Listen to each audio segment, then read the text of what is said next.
السلام علیکم ورحمۃ اللہ وبرکاتہ۔ اعوذ باللہ من الشیطان الرجیم، بسم اللہ الرحمن الرحیم۔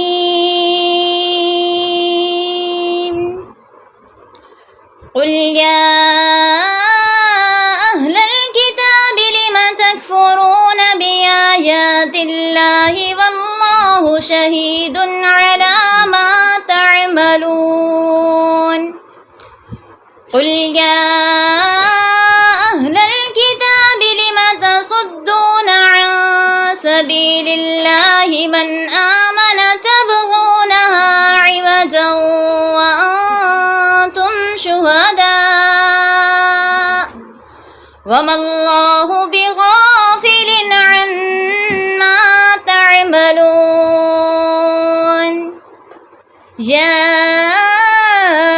ایہا الذین آمنوا ان تطیعوا فریقا من الذین اوتوا الکتاب یردوکم بعد ایمانکم کافرین۔ وَكَيْفَ تَكْفُرُونَ وَأَنْتُمْ تُتْلَى عَلَيْكُمْ آيَاتُ اللَّهِ وَفِيكُمْ رَسُولُهُ وَمَنْ يَعْتَصِمْ بِاللَّهِ فَقَدْ هُدِيَ إِلَى صِرَاطٍ مُسْتَقِيمٍ۔ یا اتقوا اللہ حق تقاتہ ولا تموتن الا وانتم مسلمون۔ واعتصموا بحبل اللہ جميعا ولا تفرقوا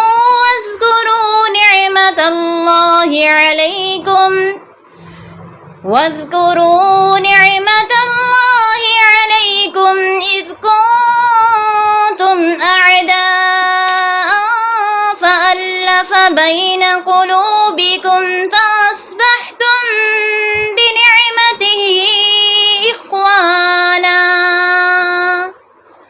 وكنتم على شفا حفرة من النار فأنقذكم منها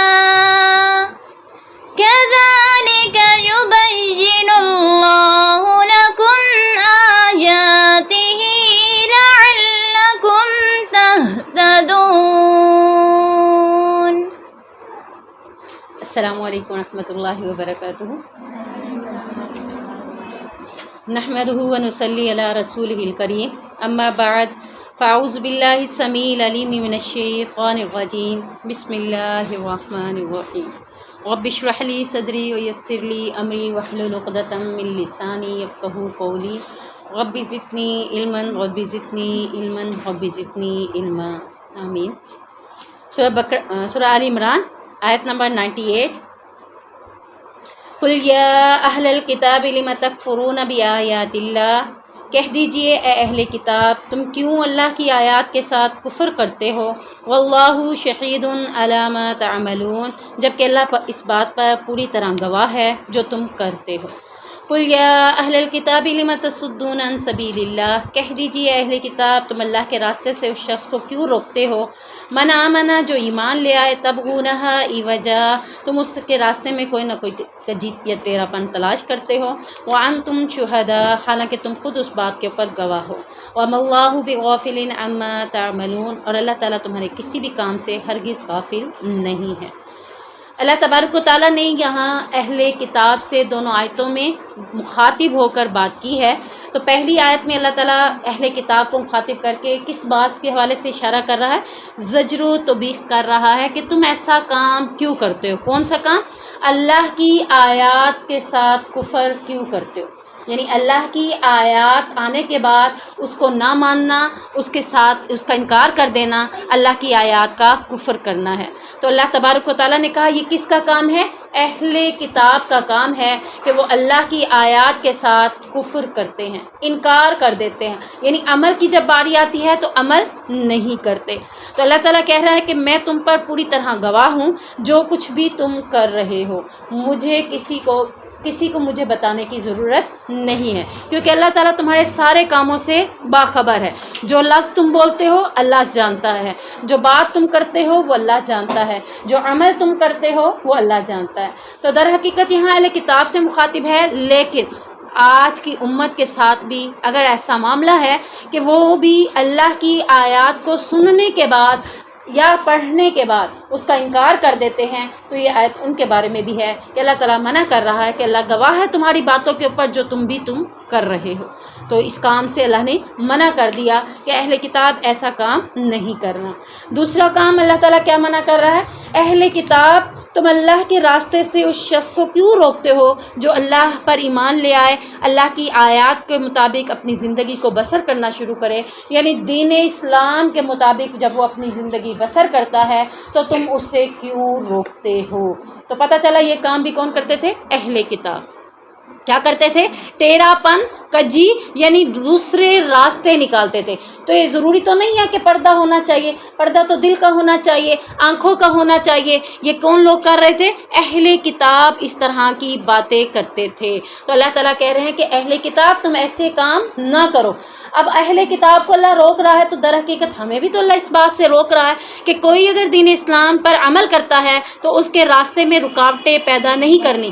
کوئی اگر پردہ شروع کرتا ہے تو اس کے راستے میں رکاوٹیں نہیں ڈالنی۔ کوئی دین پر عمل کرتے ہوئے گانے سننا چھوڑ دیتا ہے تو اسے یہ نہیں کہنا ہائے تو گانے کے بغیر کیسے رہے گی، اب تو گانے نہیں سنے گی تو لوگوں کے ساتھ کیسے بیٹھے گی، یہ فنکشن اٹینڈ نہیں کرے گی تو تمہاری زندگی کیسے گزرے گی، ایسا لباس نہیں پہنو گی تو کیا ہو جائے گا۔ تو اللہ رب العزت نے یہ کجی، یہ ٹیڑھے پن، یہ دین اسلام میں آنے والے لوگوں کے راستے میں رکاوٹیں کھڑی کرنے والوں کو مخاطب ہو کے کہہ رہا ہے کہ تم نے ایسے کام نہیں کرنے، حالانکہ تم اس بات پر خود بھی گواہ ہو کہ واقعتاً یہ کام کون دے رہا حکم؟ اللہ رب العزت دے رہا ہے۔ اہل کتاب خود بھی اس بات کو مانتے تھے کہ یہ کتاب کس کی ہے؟ اللہ کی، لیکن انکار کر دیتے تھے۔ محمد نبی اللہ کی طرف سے ہے لیکن حسد کی وجہ سے ایمان نہ لے آئے۔ تو اللہ تعالیٰ کہہ رہے ہیں کہ اہل کتاب جیسا کام تم نے بھی نہیں کرنا اور نہ ہی اہل کتاب نے ایسا کام کرنا ہے۔ کیوں؟ کیونکہ اللہ تعالیٰ کسی کے بھی عمل سے غافل نہیں ہے۔ جس کو نیند نہیں آتی، جس کو اونگ نہیں آتی، تو وہ ہمارے عملوں سے کیسے غافل رہ سکتا ہے؟ ایک ٹیچر ہے، اس کے پاس 30 اسٹوڈنٹ ہے، اگر وہ اسٹوڈنٹ کچھ بھی کر رہے ہیں تو اس ٹیچر کو پتہ چل جاتا ہے کہ فلاں اسٹوڈنٹ کیا کر رہا ہے، فلاں کیا کر رہا ہے۔ تو اللہ رب العزت نے یہ کائنات بنائی، پورا نظام اس کے ہاتھ میں ہے، تو وہ کسی سے بھی غافل نہیں ہے کہ کون کیا کر رہا ہے اور کیا نہیں کر رہا۔ یہاں تک کہ اگر وہ اندھیرے کمرے میں ہے، اندھیرے میں اکیلے میں ہے، اللہ سے غافل نہیں ہو سکتا۔ اللہ اس سے غافل نہیں ہے، اللہ اس کو دیکھ رہا ہے۔ وہ کہہ رہا ہے اب مجھے کوئی نہیں دیکھ رہا، لیکن یاد رکھیں اللہ دیکھ رہا ہے۔ آپ اکیلے میں گناہ کر رہے ہیں، آپ کہہ رہے ہیں کوئی نہیں دیکھ رہا، اللہ دیکھ رہا ہے۔ اللہ سے آپ غافل نہیں ہو سکتے، اللہ سے آپ دور نہیں ہو سکتے، اور اللہ آپ کے تمام عملوں سے باخبر ہے۔ آپ یہ کہیں کہ اللہ کو کون بتائے گا؟ اللہ خود دیکھ رہا ہے، اللہ تمہارے پر خود گواہ ہے، اللہ تمہیں دیکھ رہا ہے، اللہ تمہیں سن رہا ہے، اللہ تمہارے عمل دیکھ رہا ہے، تمہارے سینے کی باتوں کو دیکھ رہا ہے۔ تم اللہ سے چھپ کر کہیں بھی نہیں جا سکتے۔ تو یہ در حقیقت اہل کتاب سے ان باتوں کو منع کیا، تو اس کے بعد اگر ہمیں یہ آیات پڑھنے کو دی ہیں تو ہمیں بھی ان جیسا عمل کرنے سے روک دیا گیا ہے کہ تم نے بھی ایسا ہرگز نہیں کرنا۔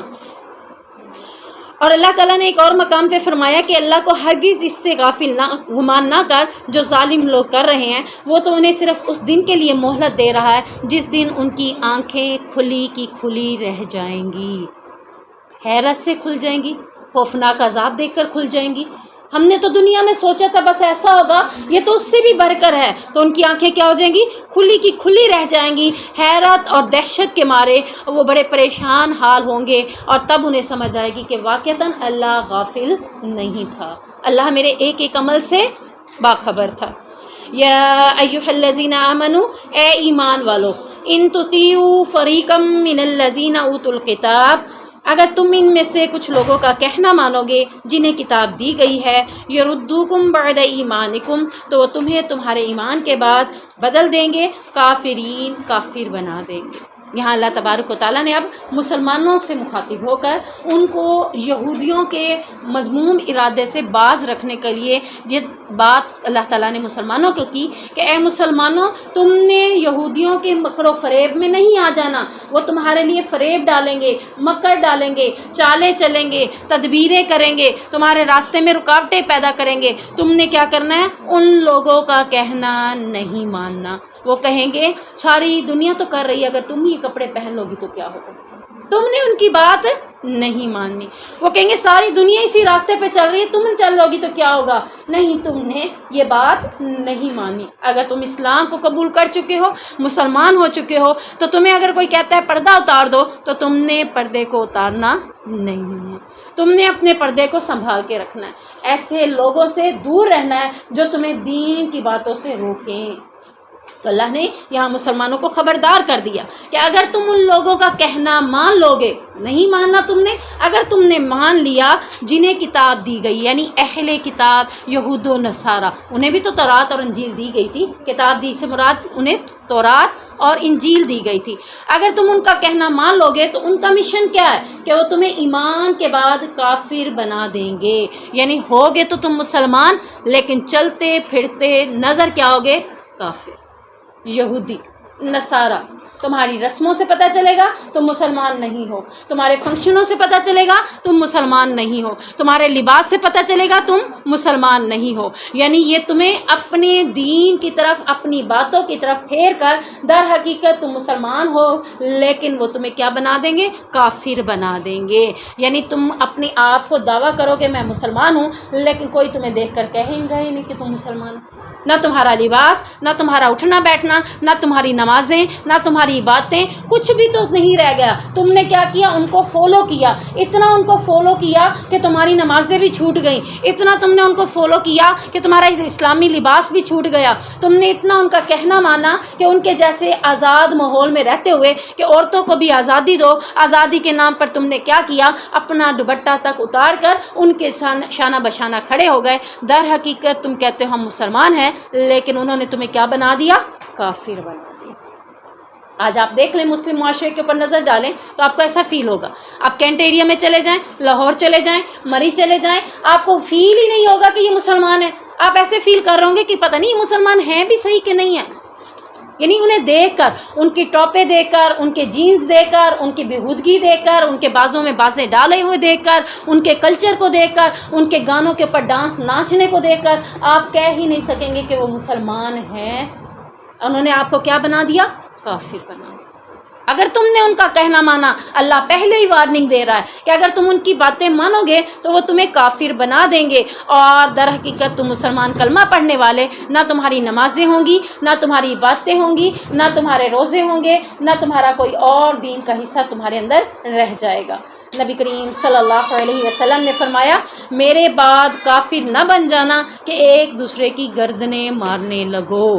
اب یہاں سے پتہ چلا کافر ہونے کی ایک نشانی یہ بھی ہے کہ مسلمان کو مارنے لگے گا۔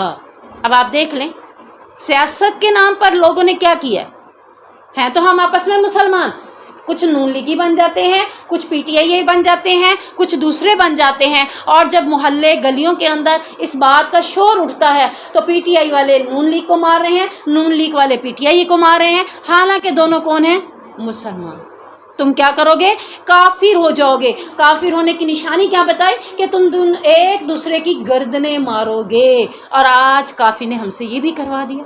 سیاست کے نام پہ جھگڑے اتنے کروائے کہ بھائی بھائی کا دشمن بن گیا۔ دونوں سگے بھائی ہیں لیکن پی ٹی آئی اور نون کے بننے کی وجہ سے دونوں نے ایک دوسرے کی گردنیں تک اڑا دی۔ کس وجہ سے؟ سیاست کی وجہ سے۔ تو وہ کیا بن گئے؟ کافر بن گئے۔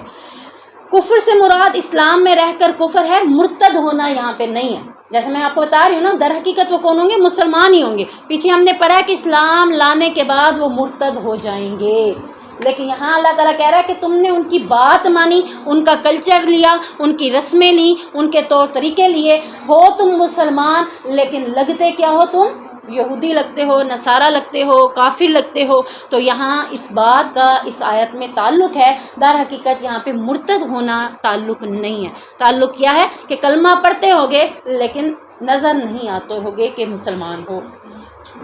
وَكَيْفَ تَكْفُرُونَ وَأَنْتُمْ تُتْلَىٰ عَلَيْكُمْ آيَاتُ اللَّهِ، اور تم کیسے کفر کرتے ہو حالانکہ تم پر اللہ کی آیات پڑھی جاتی ہیں۔ یعنی کفر کا ارتکاب تو بہت بعید دور ہے، اللہ تعالیٰ تمہیں اس سے بچائے، کیونکہ اللہ تعالیٰ کی آیات اور اس کے رسول پر دن رات نازل کی جا رہی ہیں، اور وہ ان کی آیات تم پر تلاوت کرتے ہیں، یعنی اللہ کی آیات تم پر پڑھی جاتی ہے، پھر تم کیسے کافر ہو سکتے ہو؟ یعنی ادھر قرآن پڑھ رہے ہو، قرآن کو پڑھتے ہو، صبح و شام تلاوت کرتے ہو، ادھر تم نے کافروں والا کلچر اپنا لیا ہے، تو اللہ تعالیٰ کہتے ہیں کیسے تم کافر ہو سکتے ہو؟ پتہ چلا کہ وہ قرآن خالی قرآن لفظوں کا پڑھنا تھا، دل کی گہرائیوں سے پڑھنا نہیں تھا۔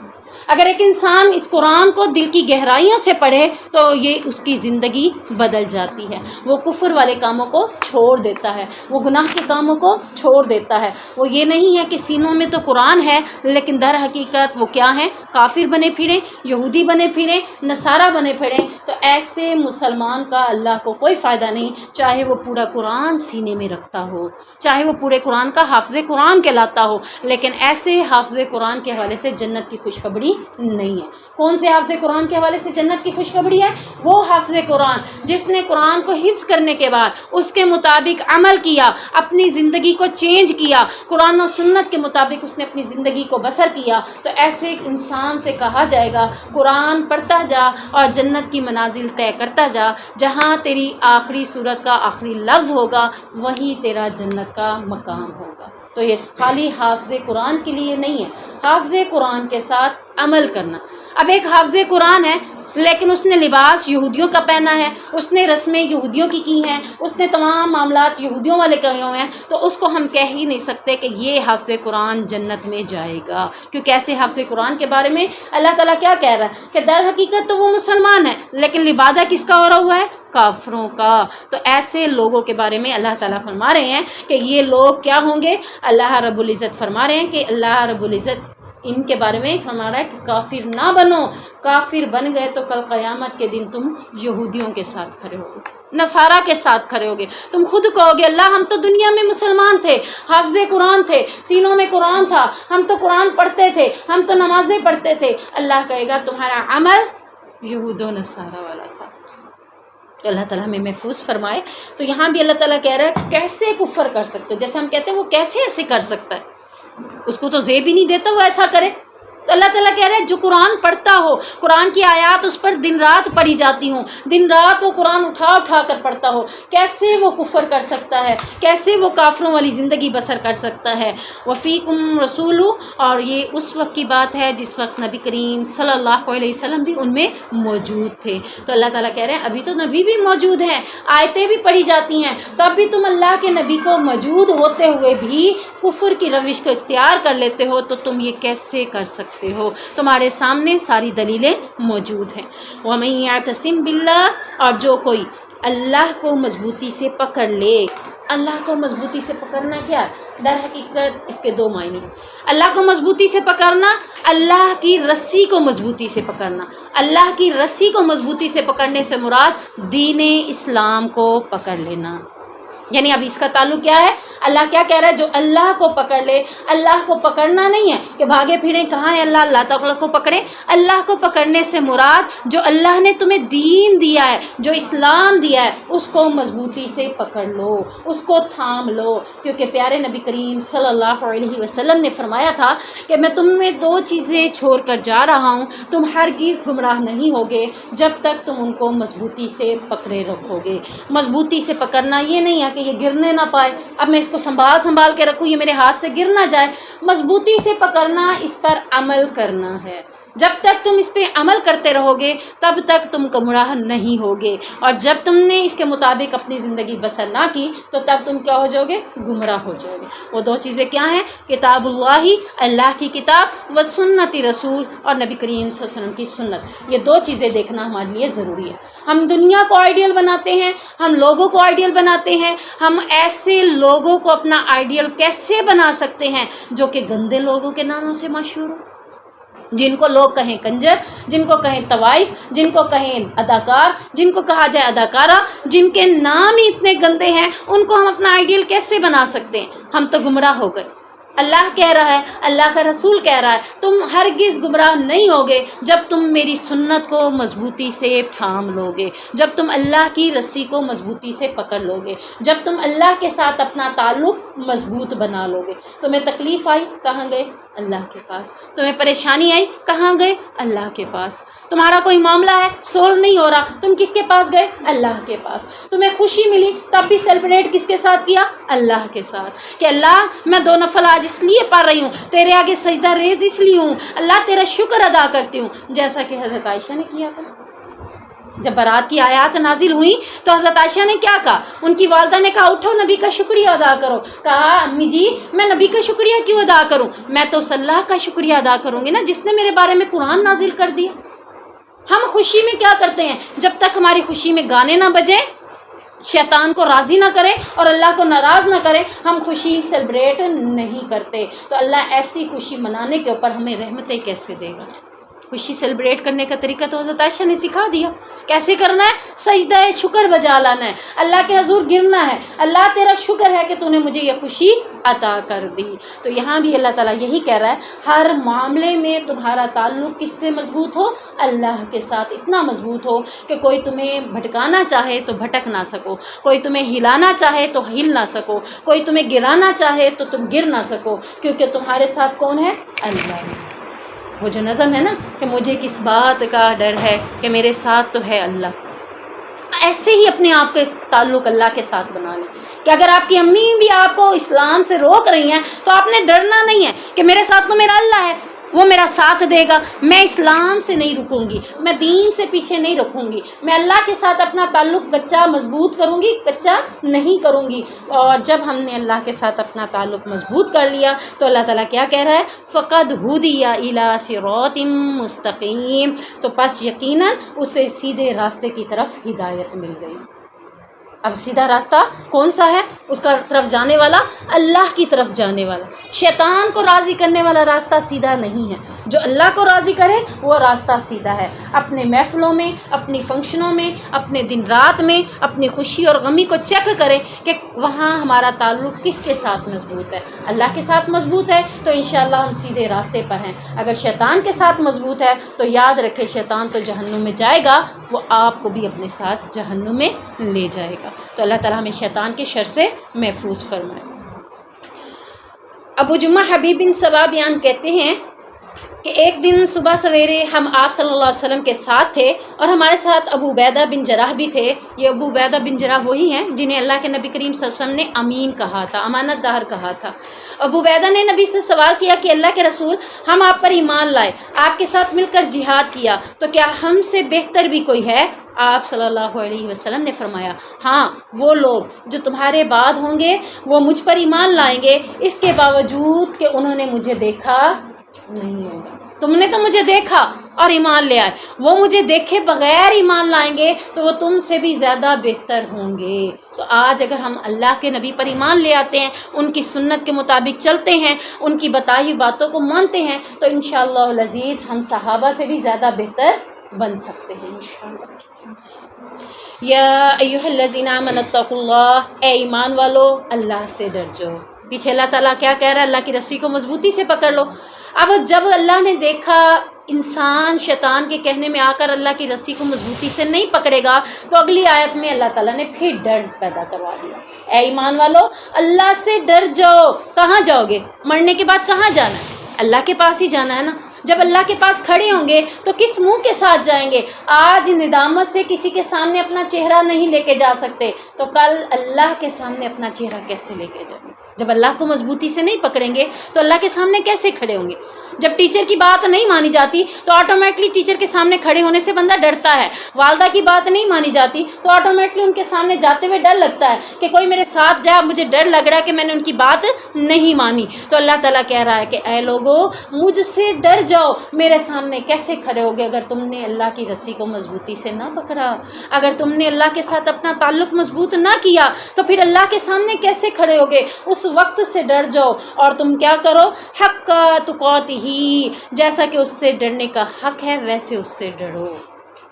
جتنا مقام کسی کا زیادہ ہوتا ہے نا اتنا ڈر زیادہ ہوتا ہے۔ امی کا ڈر کم ہے، ابو کا ڈر زیادہ ہے، پھر دادا کا ڈر زیادہ ہو گیا، پھر اس سے بڑا کوئی ہے تو اس کا ڈر آ جاتا ہے۔ تو جتنا کوئی بڑا ہوتا ہے مقام والا اتنا اس کا ڈر خوف زیادہ آ جاتا ہے۔ اسکول میں چلے جائیں، مانیٹر سے کوئی نہیں ڈرتا، ٹیچر سے تھوڑا سا ڈرتے ہیں، پرنسپل سے، میڈم سے پھر اس سے زیادہ ڈرتے ہیں، اور اگر پرنسپل ہو تو اسکول میں اس سے زیادہ ڈرا جاتا ہے۔ تو اللہ تعالیٰ کہہ رہا ہے کہ میں ان تمام کائنات کے لوگوں سے زیادہ معتبر ذات ہوں، سب سے بڑی ذات ہوں۔ تو ڈرنے کا حق اللہ سے کیسا ہے؟ ان سارے لوگوں سے بھی زیادہ اللہ سے ڈرنے کا حق ہے۔ یہ نہ کہنا لوگ کیا کہیں گے، لوگوں کا ڈر کوئی معنی نہیں رکھتا۔ اللہ سے ڈرنے کا حق کیا ہے کہ اللہ سے ڈرتے ہوئے ہر گناہ کو چھوڑ دو، ہر نیکی کو کرنا شروع کر دو۔ وَلَا تَمُوتُنَّ، اور تم ہرگز نہ مرو، إِلَّا وَأَنْتُمْ مُسْلِمُونَ، مگر مسلمان ہو کر۔ یعنی جب تمہیں موت آئے تو تم کیا کر رہے ہو؟ مسلمان کی حالت میں ہو، کافر والی حالت نہ ہو۔ کہیں ایسا نہ ہو مجھے جو چیز سب سے زیادہ پسند ہے موت تو اسی پہ ہی آئے گی۔ گانے کا شدائی ہے تو اس کو گانے کے اوپر موت آئی، اس کو آخری وقت میں کہا گیا کلمہ پڑھو، اس نے کہا میں کلمہ نہیں پڑھتا، مجھے سامنے گانے چلاؤ، میں گانے سنوں گا، اور وہ آخرکار گانے سنتے ہوئے اللہ کو پیارا ہوا۔ اللہ تعالیٰ اس آیت میں کہہ رہا ہے کہ تم جب مرو تو کیا ہو کر مرو؟ کافر ہو کر نہ مرو۔ کیسا کافر؟ جس کا ذکر پیچھے اللہ تعالیٰ کر رہا ہے۔ کون سا کافر بتائیں ذرا؟ یہود و نصارہ کے طریقے کے مطابق زندگی بسر نہ کرو، یعنی ان جیسے طور طریقے اپنانے والے کو کافر کہہ رہا ہے اللہ تعالیٰ۔ تو اگر ہم نے دنیا میں گانا کس کی ایجاد ہے؟ انہی لوگوں کا ہے۔ اسلام نے تو گانا بجانے سے منع کر دیا۔ اگر ہم گانے سنتے ہیں اور میں بہت زیادہ شدائی ہوں، میرا دن گزرتا نہیں گانے کے بغیر، تو اللہ نہ کرے مجھے تو گانے کے اوپر ہی موت آئے گی۔ آپ اپنی زندگی میں جا کے چیک کریں سب سے زیادہ آپ کو کیا پسند ہے، اسی پہ آپ کو موت آنی ہے۔ تو اس لیے اللہ تعالیٰ نے پہلے ہی وارننگ دے دی کہ جب تم مرو تو مسلمان۔ اب میں کہوں کہ مجھے کیا پتہ میرا مرنے کا وقت کون سا ہے، میں مسلمان رہوں؟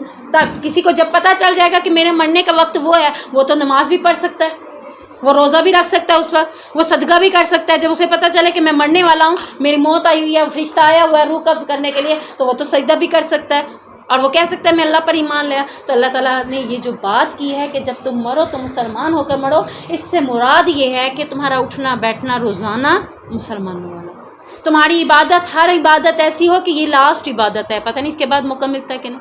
یہ جو میں نماز پڑھ رہی ہوں میری آخری نماز ہے، پتہ نہیں اس کے بعد میں نماز پڑھتی ہوں کہ نہیں۔ تو ہر عبادت کو، ہر کام کو کرتے ہوئے یہ سمجھ لو کہ پتہ نہیں اس کے بعد زندگی ہے کہ نہیں۔ جب وہ کام کر رہے ہوگے تو اس کو چیک کرو کہ وہ کام مسلمانوں والا ہے کہ نہیں۔ میں مہندی، میں مایو، میں بارات، میں ڈھولکیاں، میں یہ بجا رہی ہوں، تو یہ سوچ لو کہ کتنے ایسے لوگ تھے جو ناچتے ہوئے اللہ کو پیارے ہو گئے۔ تو کیا تھے وہ؟ کون تھے پھر؟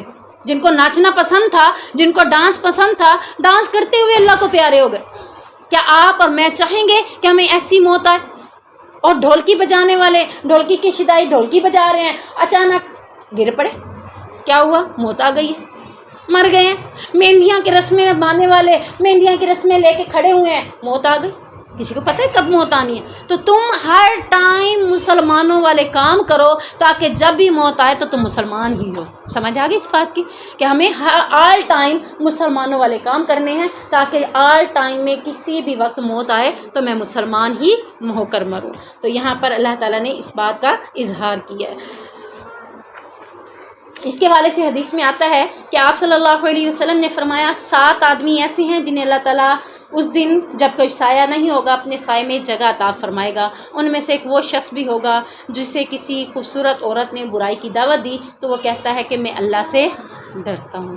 جب آپ کو کوئی ڈرامے کی دعوت دے تو آپ کہہ دیں نہیں میں اللہ سے ڈرتی ہوں۔ جب آپ کو کوئی کہے کہ آؤ گانے سنتے ہیں، آپ کو میں اللہ سے ڈرتی ہوں، تو آپ نے ایسا کہہ دیا انشاءاللہ العزیز، پھر آپ کو کیا ہوگا؟ صرف زبان سے نہیں کہنا، دل کی گہرائیوں سے کہنا کہ واقعتاً آپ کو وہ کام نہیں کرنا۔ اگر وہی وقت موت کا ہوا اور آپ یہ کہتے ہوئے اللہ کو پیارے ہو جاتے ہیں تو انشاءاللہ کہاں جائیں گے؟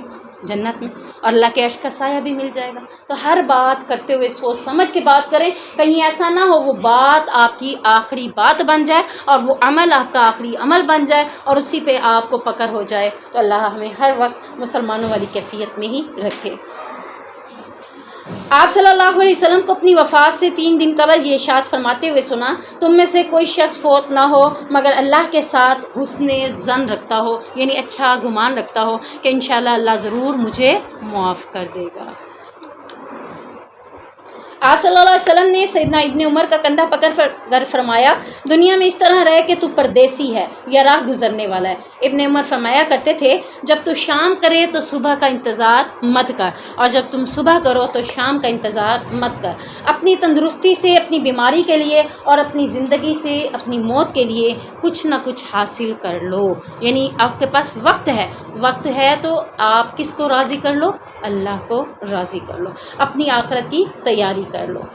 وَاعْتَصِمُوا بِحَبْلِ اللَّهِ جَمِيعًا وَلَا تَفَرَّقُوا، آگے اللہ نے پھر وہی بات کر دی، تم سارے لوگ مل کر اللہ کی رسی کو مضبوطی سے پکڑ لو۔ یعنی کون سے سارے لوگ؟ جو اللہ پر ایمان لے آئے ہو، مسلمان ہو چکے ہو، اب تم نے کرنا کیا ہے؟ اللہ کی رسی کو مضبوطی سے پکڑنا ہے۔ کون سی رسی؟ ہاں جی، دین اسلام۔ اللہ کی رسی دین اسلام کو تم نے مضبوطی سے پکڑنا ہے۔ اب یہاں پہ اللہ تعالیٰ اصل میں ہمیں اس بات سے منع کر رہا ہے، کس بات سے؟ وَلَا تَفَرَّقُوا، کہ تم نے جدا جدا نہیں ہو جانا۔ اب آپ دیکھ لیں، اللہ تبارک و تعالیٰ نے پہلے ہی قرآن میں وارننگ دے دی کہ جدا جدا نہیں ہونا۔ اب میں مسلمان ہوں، آپ مسلمان ہیں، وہ مسلمان ہے، وہ مسلمان ہے، لیکن وہ کہتا ہے میں اہل سنت ہوں، میں اہل حدیث ہوں، میں شیعہ ہوں، میں بریلوی ہوں، میں دیوبندی ہوں، میں فلاں ہوں، میں فلاں ہوں۔ ہم نے اپنے آپ کو کیا کر دیا؟ جدا جدا کر دیا۔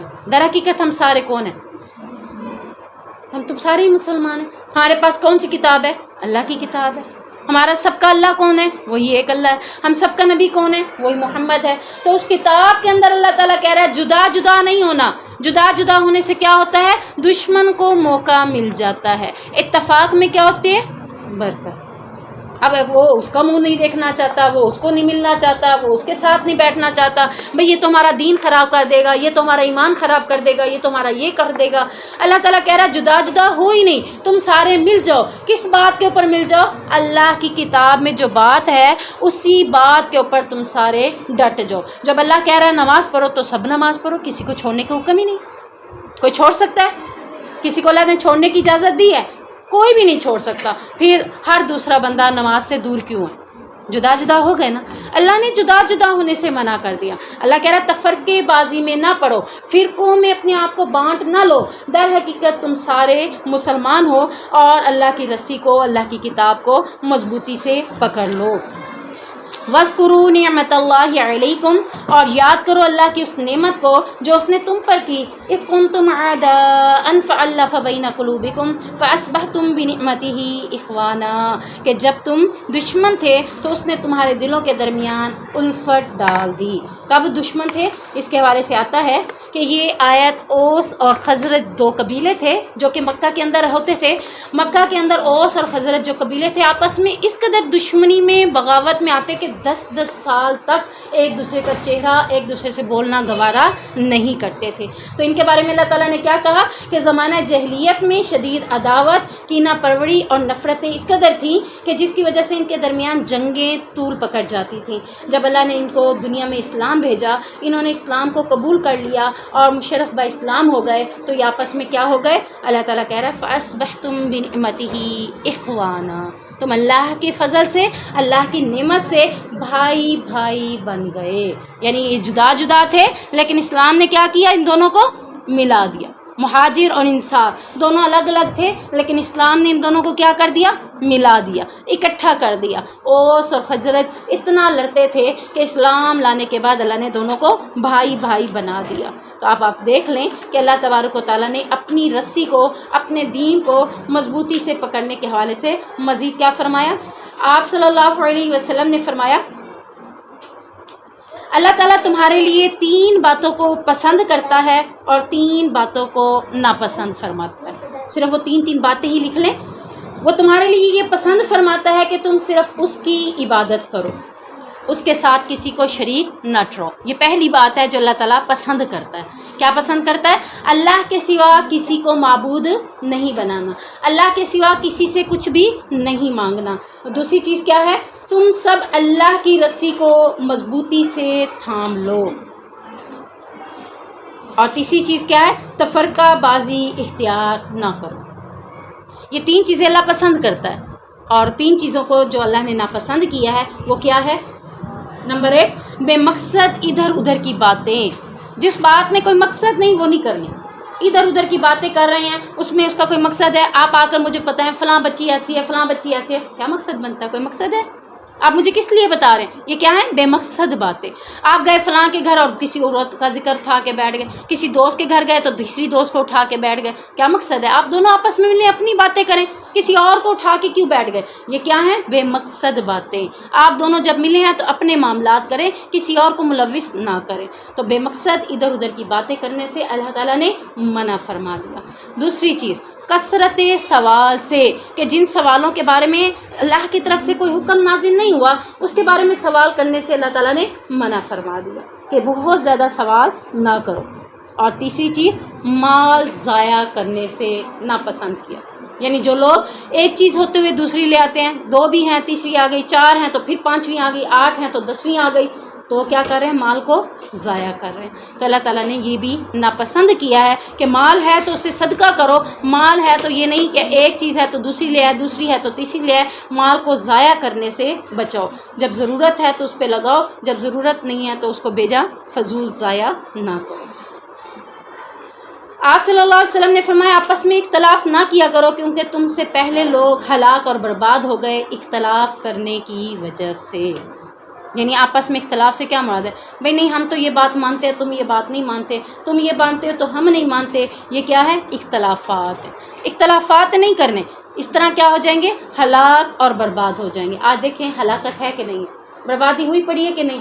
پورا پاکستان دیکھ لیں کس دیگر پہ پہنچ گیا، ہلاکت اور بربادی کے دہانے پہ کھڑا ہے۔ معیشت اس کی تباہ ہو رہی ہے، دنیا میں اس کا کوئی نام نہیں ہے، اس کو ذلیل و رسوا کیا جا رہا ہے، پاکستان کی چیزوں کو امپورٹڈ نہیں بلکہ ناکارہ سمجھا جا رہا ہے، ایون کہ پاکستانی خود اس کو لینے کے لیے تیار نہیں ہوتے۔ تو یہ سب کچھ کیا ہے؟ ہلاکت اور بربادی ہے۔ اور یہ کب ہوئی ہے؟ جب ہم آپس میں اختلافات میں پڑ گئے۔ آپ صلی اللہ علیہ وسلم نے فرمایا آسانی پیدا کرنا، سختی میں مبتلا نہ کرنا، یعنی لوگوں میں آسانی پیدا کرو، سختی میں مبتلا نہ کرو، خوشخبری سنانا، نفرت نہ پھیلانا، یعنی ایک کام کا حکم دیا اور ایک کام سے روک دیا، اس کے اپوزٹ چیز کو روک دیا۔ آسانی کیا ہے؟ لوگوں کے لیے یہ چیز سامنے پڑی تھی، آپ نے اٹھا کے دور کر دی، اب اس کو اٹھا کے تو دکھایا مجھے بھی پتہ چلے، آپ نے کیا کیا؟ اس کے لیے سختی پیدا کی، آپ نے اس کے لیے آسانی پیدا کرنی تھی، آپ نے آسانی پیدا نہیں کی بلکہ اس کے لیے کیا کر دی؟ سختی پیدا کر دی۔ اور دوسری چیز خوشخبری سنانی ہے، لوگوں میں نفرت نہیں پھیلانی۔ اور تیسری چیز اتفاق رکھنا ہے، اختلاف نہیں کرنا۔ اب آپ دیکھ لیں کہ ہمارے ہاں ان چیزوں کی وجہ سے بہت سے معاملات خراب ہو رہے ہیں۔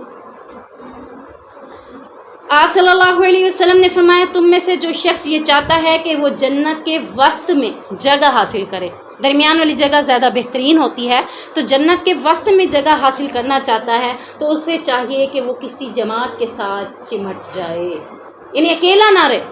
آپ کا تعلق کس سے ہے؟ کسی نہ کسی جماعت کے ساتھ اس کا تعلق ہونا چاہیے۔ یہ نہیں ہے کہ مجھے کوئی جماعت پسند نہیں ہے، میں کسی جماعت کے ساتھ نہیں ہوں، نہیں۔